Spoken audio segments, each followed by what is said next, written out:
Hey class, this video is going to show you how to complete part 3 for your quarterly project, making graphs using Google Sheets.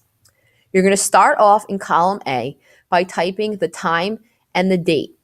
You're going to do that for all 7 days of your data. When you're all done, you should have 14 things in column A. From that, you're going to move into column B. You're going to start off with either your temperature, your rainfall, or your air pressure data. You can start off with whichever data you want. For this video, I started off with the temperature. I typed in just the temperature. You do not include any degree symbols or the word Fahrenheit or the letter F to indicate how you recorded your temperature, just the number. After you have columns A and B done, you need to select all that information by clicking and highlighting everything in A and B. From there, you're going to click on the word Insert on the top of your page, then move down to the word Chart. A column chart is going to appear, but we need to switch this into a line chart. To do that, where it says Chart Type and Column Chart, you're going to click and select the line graph. From there, you're going to click on the word Customize. Then you're going to move to Chart and Axis Titles. You need to include a chart title. The chart title is the name that you're going to give your graph. Then, after you do that, you're going to put your horizontal axis title. From there, you're going to type in what these numbers down on the bottom of your graph represent. For all 3 graphs, that is going to be the date and time. After you type in your horizontal axis title, you then need to switch that over to your vertical axis title. That's the numbers that are going to be on the left side of your chart.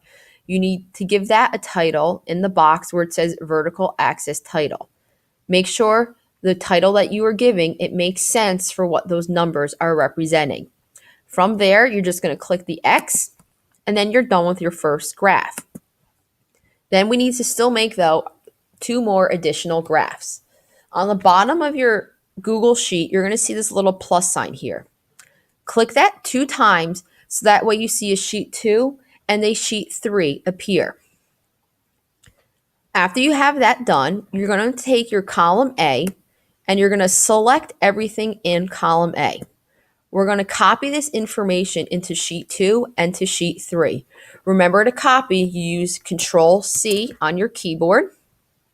Then you're going to click on sheet 2.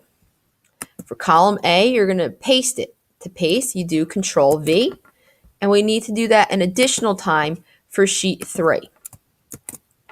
After you have all your information in column A, click back to sheet 2, and then start typing in either your rainfall or your air pressure data. It doesn't matter which graph you do first, second, or third.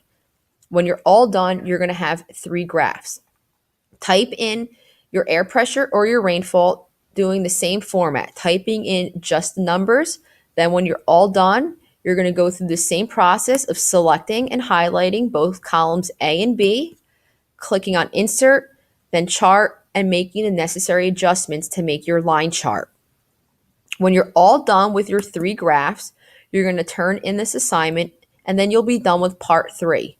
From there, move into part 4 of your assignment, which is writing the essay.